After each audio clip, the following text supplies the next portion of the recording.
It's gone. I think it's almost a new moon and the fish are biting at Stockton Lake. You want to catch some walleyes? My golly. If you want to catch some walleyes, you better get on Stockton Lake right now.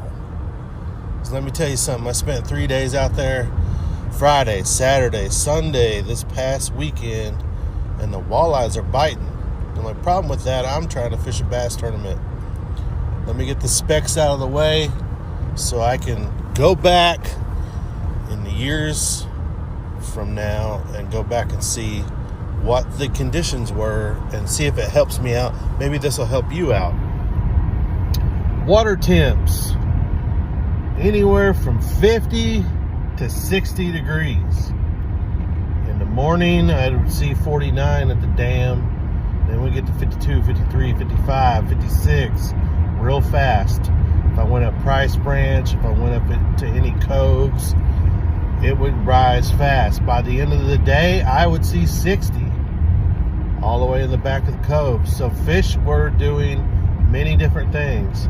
There was fish on main lake points. There was fish on channel swings. There was fish in the backs, in the middle of the pockets in the timber. There was fish on every single rock, big rock transition to the back of the coves and creeks.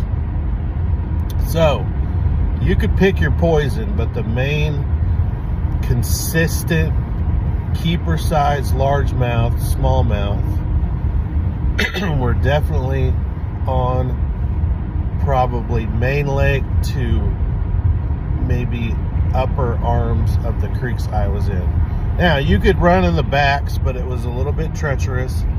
Stockton is about 3 foot low, 2.47, I think, low. So, you don't have any water up in the buckbrush. You have a lot of creeks that you can idle into, but you don't want to run them. As we see some people, some pros, old Randy, he hit a stump coming out of a creek and had to call somebody to come get him. And that is a good friend. So Connor, you are a good friend. You drove and got him back to the weigh-in so he could weigh his fish in. It's a little sidebar note. I don't see anything wrong with it, but don't you have to be in the competition to bring them back? I guess it doesn't matter. This isn't the Bassmasters Classic. This was a solo top 100 series SQs. If you fish 3 of them, at the end of 3 tournaments, you will see where you're at in the standings. The top 30 go to the solo top 100 series next year. And let me tell you something, it is full of hammers, sticks, whatever you want to call them, just straight up anglers. Now, we hit Stockton at a good time. It was clear at the dam. As you went south to the Little Sack or Big Sack, it got more stained and more stained and more stained. Every creek had stain in the back, but I could see to flip. Got the old solar bat prescriptions on. I can see good now. So I can see visible cover. I was at the dam. I could see stuff 15 foot deep. Easy.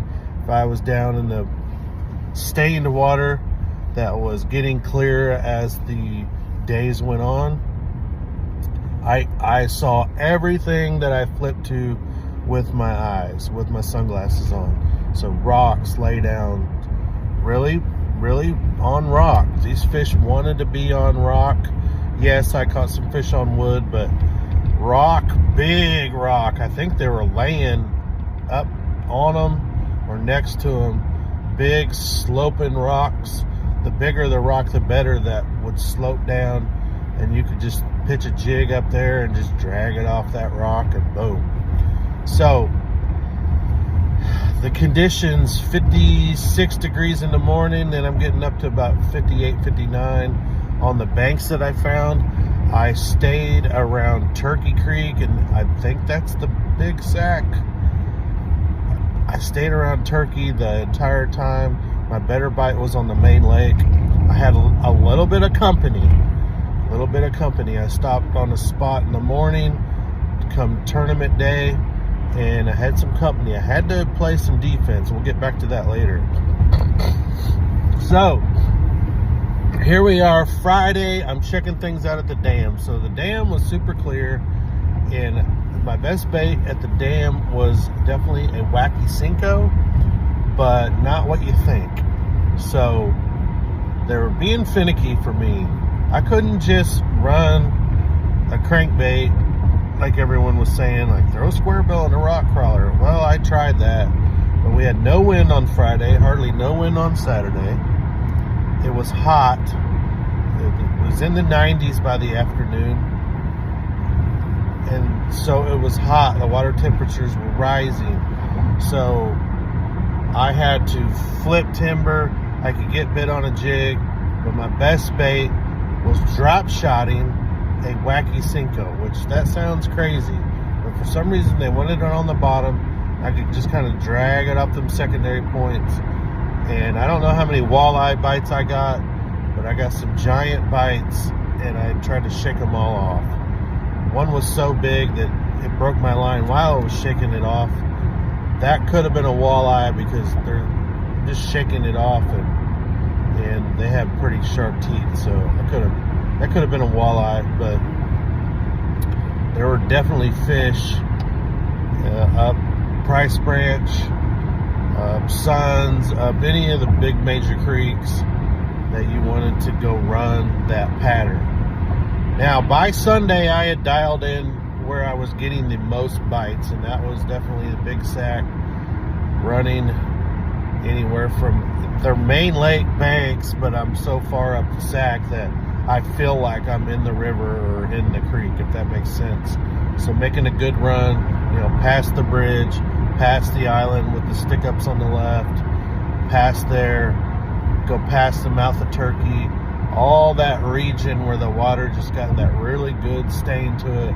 Not super muddy, so when I went into Turkey, it got pretty muddy. But you could catch them on a spinnerbait. The problem is, I had trouble getting bites over 2 pounds. So this became my nemesis, is catching big ones. And I had caught some 3.5s in practice on Saturday when I checked that area. I only set the hook on 2 fish, and they were both right at 3 pounds. And so I thought, if I can catch 3-pounders, I'm happy with that. So went back there on Sunday morning. I had a friend pull up next to me, and it kind of spun me out.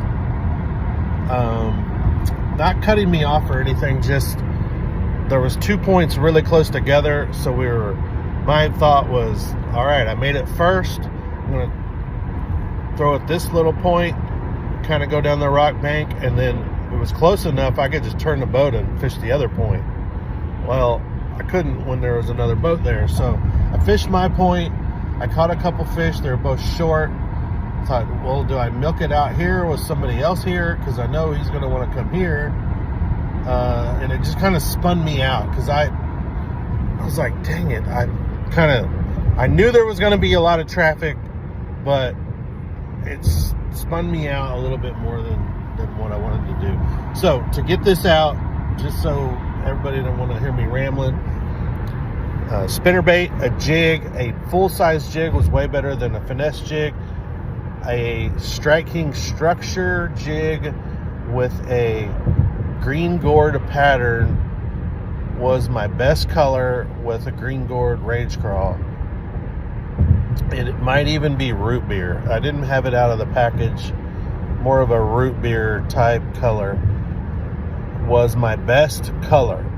I thought black and blue would be the best in that water. I thought a green pumpkin with chartreuse tails would be the best in that water. I thought a green pumpkin with orange was going to kill it. It did not. When I had that root beer green gourd type jig on, that's the color they wanted. I don't know if because there was so many bluegill in those rocks, there was tons of shad around me. I can't explain it. That's what they were biting the best. Now, I didn't weigh no 20-pound sack in, so all this information is just what happened to catch keepers. if you guides over there want to try this for walleye and bass, you would keep your clients extremely happy, because I caught tons and tons of fish. So, back to now, we're going to transition over into kind of how I beat myself up for this tournament. So, I mentioned the guy pulling in. Again, not hating on the guy. He's pulled in, and the good Lord, thank goodness, works in mysterious ways, because it made me move. It made me go across over by Turkey and start on the next bank. And with more people coming in, I thought, you better go get on that other bank before someone else does. I think I caught a keeper. I caught my biggest fish of the day, I think, on the first cast on that bank or the second cast.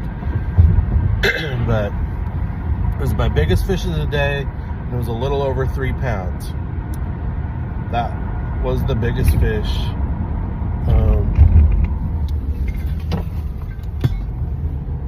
And I stayed on that bank, and I just grinded it out. I just grinded. Everyone wanted to fish that bank. I felt myself playing defense. I did a pretty good job of fishing myself. I had the goal of catching a keeper an hour. I was way ahead of schedule for that. So I had that 3, and then I caught a 2 on a jig, and then I caught another keeper. So I had 3 fish in the boat by 8:30, and then kept going, and I just started catching shorts like crazy, and they were white fish. So I think they were new fish coming in. I don't know if they come out of the main lake, out of the main channel. The water clarity was real muddy, so they were white. There was fish moving in. They were fresh.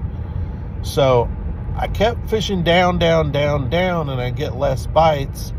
And then I'd run into whites, so I thought maybe they're chasing with the whites. And then I tried to scope around a little bit, but they were shallow, so I didn't need scope. So I turned all my graphs off. I got really quiet. And one controllable that I'm going to start beating myself up here, okay? So one controllable for tournaments is your equipment. My batteries need to be replaced. So, and I knew that coming in. I already spent money on maintenance of my motor. That's a controllable. My motor has almost 2,000 hours on it, if not over 2,000. I spent some money on maintenance. I didn't have the money to go get batteries. Nor did I have the option around Stockton. I love Stockton to death. I don't mind being out in the middle of nowhere. I'm very happy in small towns. Stockton's just different. You'd pull into a place like a marina, and you'd think it'd be open. There'd be people around, gates open, doors open, and they look at you like, what are you doing here? And it's like part of a different marina that's at the lake, so you can't buy anything at that store. So no batteries there. Go to a different marina type place. They're closed, even though the hours say that they're open. Go to another place. My only option was O'Reilly's. I could have bought some there, but I had enough battery to fish. I just knew I didn't have enough batteries to fish in the wind that we knew was coming.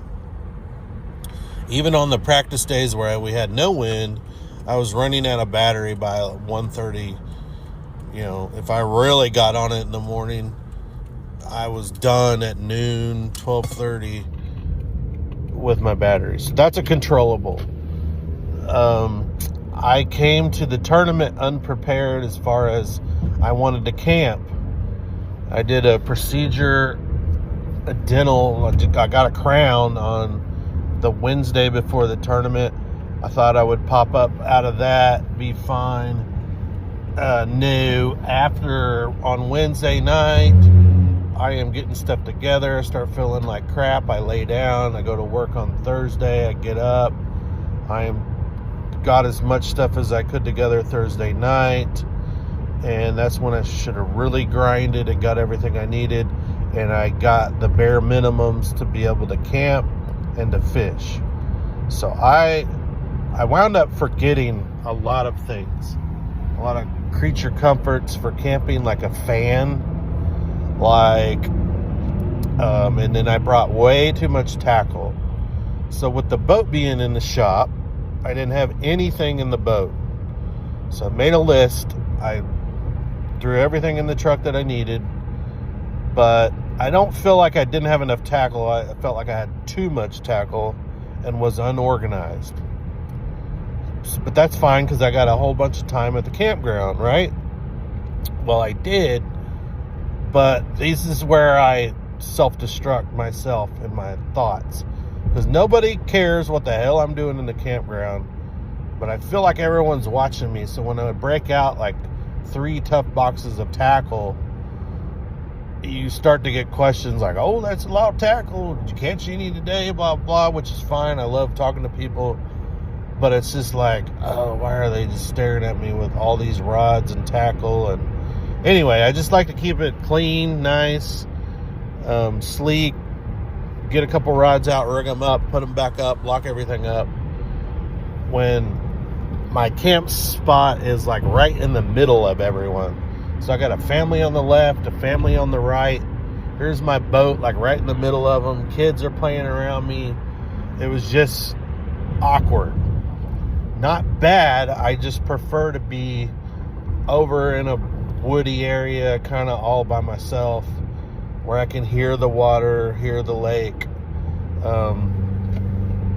just kind of get natured out, zen out a little bit, rig up my rods. And that was not the case at this campsite. And there was no running water. Just, I was unprepared for the situation. So I made it through it. It was fine. I slept good. It was just, I don't know, it wasn't that peaceful, awesome camping experience. It was, like flashbacks to Afghanistan or something. Like dirty, no shower, walk into the latrine. The latrine's just a pot. Just baby wipe showers, and I didn't think that it would make me feel bad, but when it's 90 something every day, and I didn't even feel bad at the tournament, but when I got back and took a shower and had a hot meal at home, I'm like, whoa, I feel so much better. I just had a hot meal and a shower and slept in a bed. It affected me on the way I felt out there a little bit more than I expected, and that's me getting older and being a crotchety old grump. So I put my dues in. I've tried Capri campers, your truck campers. I like that, but you fill those up really fast with gear. I tried to find a core campground, and they're not open yet. I looked at the map. I knew where I was parking. I thought I'd be close to the showers. I knew the water would be off, but I thought there would be a bathroom near the shower house, and there wasn't. Then I thought, well, they'll have the potable water spouts open. They didn't. I think the clean out station for you guys with campers that want to go back, I think the clean out station was open. I'm not really sure. I didn't pay much attention. I was just in my truck camper. But it just wasn't convenient. There was a big sign that says find the camp host to check in, but I had checked in online. The host wasn't really there. Then they would show up, and I just felt like I was kind of, I don't know, intruding on their camp. because you could tell they were living there. They had motorcycles and trucks and cars, and they had probably been there all winter or something. I don't know. And I felt like I was kind of intruding. Finally, I caught one of the ladies there. She was helpful, but just acted like, why are you even asking me? You checked in online. You don't need to be talking to me. So I said, okay, I just wanted to make sure. Thank you. But why do they have signs up to check in with the camp host then? I guess that's for people that don't check in online. So there's online rules and there's offline rules, I guess. Anyway, that's no big deal. I'm trying not to let the small stuff, don't sweat the small stuff. I don't. That wasn't bothering me. It was just telling you the story of the quirkiness of my weekend. Filming. I wanted to film and do a video, and I'm struggling with that a bit because that takes time. Camping when you're fishing takes time, but I've got that pretty much down. Like, camping doesn't take away from my fishing. You can make camping take away from your fishing. You know, if you're setting up tents and you're cooking and that can take time away from rigging and other things. Now, there's plenty of time at the campground, so you work through that how you want. This one was a full rigging and tackle organizing, changing hooks on wiggle warts, and then go to sleep. So I would rig, tackle till dark, then I would sleep. Then I'd wake up before daylight, and I was on the water, well before daylight. So, positive. Turkeys were gobbling, fish were biting, on the water was just amazing. Just incredible. In fact, there was so many turkeys that I might go back down there turkey hunting. There's a lot of core land down there. I don't know if I'll be covered up in hunters and get frustrated, but the turkeys are there. So just listening to them, that's what I regret not having filming now. But I'm also have a task at hand. I need to fish. I fished hard. My scoping skills are getting pretty good. Scoped a lot in the morning around the dam, and then it chased wind and got into the fun zones of grinding down with different things. So pre-fishing, I could pretty much catch fish on anything except an A-rig. They did not want an A-rig. Now, I didn't dial in the A-rig. Like, I didn't change baits or change A-rigs or sizes or anything. Because when I pulled the minnow out, I could scope them on a minnow quick. Now, I never did that during the tournament because the wind was going to come, and I was catching them so good that I didn't want to leave where I was at. Never needed the minnow or scope. So so back to the tournament, people coming in on me, I let that affect me a little bit. So I played a lot of defense. If my equipment was good to go, it could have went good or bad. So if I would have been ready to run and gun, I think I would have had a bigger bag. But at the same time, I could have not even had a limit doing that. I'm glad that I stayed as long as I did to get the limit that I had. I'm grateful for that. It's not a big limit. It's 11 pounds, something that keeps me in the 30 range. So I'm still in an okay position for the qualifying.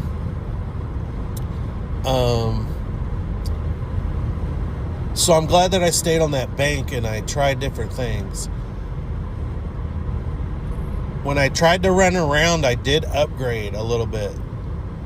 But then and then I would go back and I would catch another 2-pounder. So by the end of the day, I beat myself again because I was letting the other people bother me, and I don't need to let them bother me. I just need to fish and remember why we're out there and not get upset. Locals fishing around you or competitors coming in. Nobody was disrespectful. Nobody cut me off in front of me. I felt pushed by one person that had a little bit bigger bag than me. I think he weighed 14 something, which he got a nice check. But I don't think he caught him on that bank. I think he caught him when he left. And he didn't ever go far. So I think if I would have ran around the area, I would have upgraded. But I also would have ran into him or someone else and then gave up my spot. So it's kind of a chess match. Do I run over here, boom, boom, boom, and come back? Do I not care about them and just quit playing defense and play some offense? That's the name of the game. That's what makes it a fun match, a competition. We're all catching them. We had all figured out what they wanted. It is interesting to me that some of the bigger bags were caught on a crankbait because I could not get a good bite on the crankbait. All mine were whites or shorts or just nothing helped my bag on a crankbait. I felt like I could get a bigger kicker on a big spinnerbait. I was throwing a 3/4 ounce trickster. I would get bit on other baits, but when they're on that trickster, that's an old Rick Clun spinnerbait. That's a Jason Christie type 3/4 ounce slow rolling. I mean, there's not much of a better big fish bait than that big slow rolling type spinnerbait, and that gives it more of a thump. It's not a willow blade. It's a long Indiana blades on that. I just love that bait, and it thumps, and you can get a big bite on it. So all my bigger fish were on that, and then just my 15 inchers were on the jig. But I'm throwing the bigger jig, a 1/2 ounce, and then whenever I get short strikes or miss one, I throw a Texas Rage Crawl in there. I didn't weigh in any fish on a Rage Crawl. They were all either too short or I culled them out. All my keepers, and then I would throw a black and blue J-Rod jig. It was an Arky head, so a lot of them were short striking it, or you would miss them. So then I would go with the black and blue J-Rod with a thinner hook, a little bit more compact, smaller zoom chunk trailer, a small one, and I would get them. They would have it down, and with that thinner hook, you could just kind of lean back on them, and you had them. Now I was a little bit worried I was going to flip that into a lay down and get a big one on and try to horse it, and you can do that with those thinner hooks. That never happened. Just made sure I got them in the boat. Quickly learned to not screw around with the net. Not that the net was bad. Didn't make any mistakes with the net, but I didn't need it. I was literally flipping and boat flipping them. Just hook them, get the momentum of the fish, and boat flip them.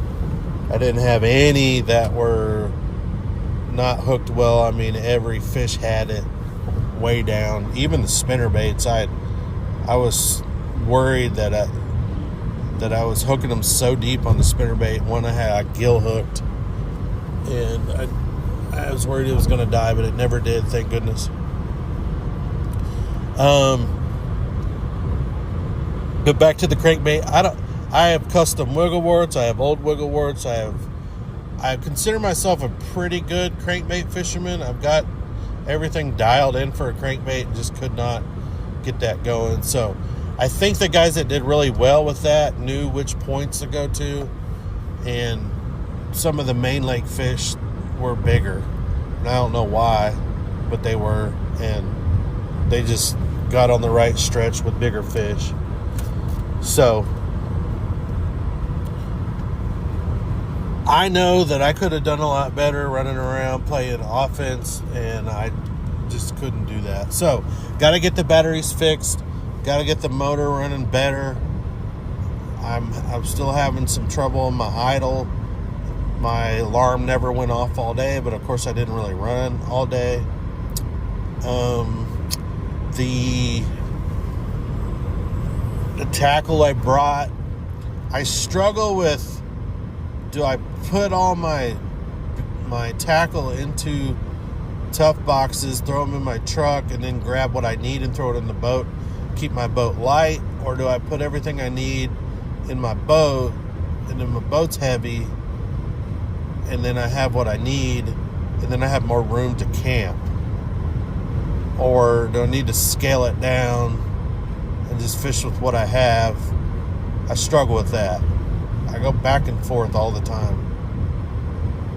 Not struggling is a problem, but I still wish I had a better system. I've got all my stuff back to the headquarters, meaning we've got a place at the lake, but it's hard to, I can't have my tackle in 4 different places. So I need one place, and then just having the boat at the shop and not having stuff in the boat. Anyway, that's screwed me all up. You wouldn't think that would screw everything up, but it kind of, by the time the tournament came around, I was all squared away. I had everything the way I wanted. That's not an excuse. I just did that. Didn't have a fan. Didn't have oil. I forgot oil, which I didn't need it, but that was spinning me out. I'm a logistics guy. I need oil and fuel and food. I went and got food at the grocery store. That was fine, but it was so hot, I did not have a cooler. Then I got a cooler, so I'm spending money I don't need to be spending. Then it was so hot that you couldn't keep anything that was going to melt alive. You know what I mean? Everything was melting, so I needed canned goods, fruit, nuts, non-perishable things. If I'm going to camp in the heat, that's, I've got Yetis at home. I've got all the stuff that I need. And here I am with an old piece of crap cooler that, melts ice in 10 minutes. That was a rookie mistake. My bed was fine, but I've got better systems. Just yada, yada, yada, yada. No extension cord for the truck. I could plug my batteries in, but then I didn't have an extension cord for the truck. Just little things that where I defeated myself of the purpose of saving money camping when you have to go get an extension cord and a cooler, and I didn't buy a fan, but I could have bought a fan. Just things like that. I defeated my purpose of saving money and wasn't prepared. So, line. I forgot my line bag. Now, I didn't need it, but at the end of the day, on the tournament day, I broke a fish off. This is not because I didn't bring line, but line. I need to manage my line better. I was flipping rocks all day long, and I was retying all day long. And some of them are walleye, so maybe it was a walleye bite. But still, I don't like breaking a fish off right at the end when that could have been a kicker fish to get up in the money. If I would have had another 3-pounder, I think I would have got paid. Anyway, gotta be prepared.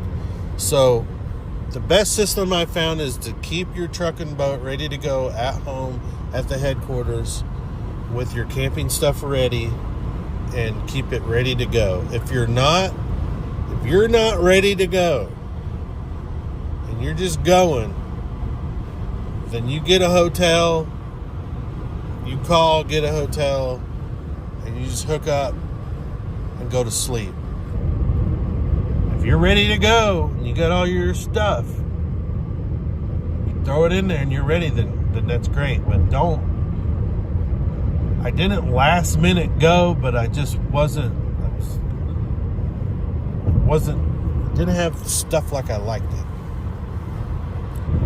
So learn from that and move on. Now, 35 minutes in, what did I learn for Stockton Lake? Let's wrap it up. If you get on a pattern, run it. Run some offense. If you got 12 pounds, you know you need to upgrade. Go run it. Your boat better be ready to run your pattern. Don't be afraid to stay there either. That could go either way. Walleye, catch them right now, all over the place. Jerkbaits, jigs, whatever you want to do.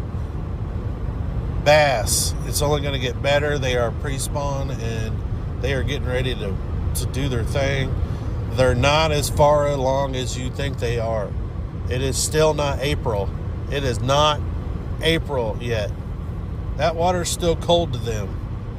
Trust me, I tried it out on Saturday on purpose. I didn't jump in, but that water is cold. It was 90 degrees outside, but it is cold in the water. They're not spawning. They are pre-spawn, which is great. I don't want them to just start spawning already. I think April is going to be really, really good. We're finally almost to April, and it's going to be a nice spring. So I've rambled on 37 minutes. Everybody have a good day. Thank you for listening to me. Go to solarbat.com to go get the Easter sale. And they have a lot of different kind of glasses that they're not discounted, but there's a price range of glasses that are for everyone. They're not just... I have prescriptions that are a little bit more expensive. When you look on their line, go down and look at the details for the glasses and make sure that their frames you're picking out are for your size of head. I have a big head, and then I pick stuff for a large frame head. Works great for me. There's all kinds of different ones. I like the Nixons. I like the RB 1s and 2s. I like all of them. But there's some for everyone. There's some consumer glasses right now that are really, really good for the price range. And Easter sale, I believe, is 30% off everything on site. Jared S, J-Rod S, J-A-R-O-D, capital S, gets you free shipping and handling. TH Marine still got their spring sale going on. They're going to have sales going throughout, and they have a ton of closeouts on their website for everything you need for a boat. I used my TH Marine money pole. I used my locker bar, of course, at the campground. I used my troll jacket. Just on and on and on. I wish I had an Atlas jack plate, especially in that shallow water, stumpy area I was in. That'll be something we get later on down the road when we repower. My new boat will have an Atlas jack plate for sure. But just across the board, everything on my boat is TH Marine, and I love it. So check those out, and don't forget that upcoming we have the Crappie Bash at Lake of the Ozarks, and crappie are on fire at Lake of the Ozarks. If anybody wants to go out pre-fishing for that or go catch a limit of crappie, call me, email me, whatever, and I will take you crappie fishing. Now, spoonbill and paddlefish, same thing. Spoonbill is going on right now also. If you want to do some snagging, you can do some snagging as well. just give me a call. You can also go on fishingbooker.com and set up a guide trip with me. We can do that. lozguideservice.com, lozbass.com, jaredsheltonfishing.com. Jared Shelton Fishing on all these social media platforms: TikTok, Facebook, YouTube, Instagram.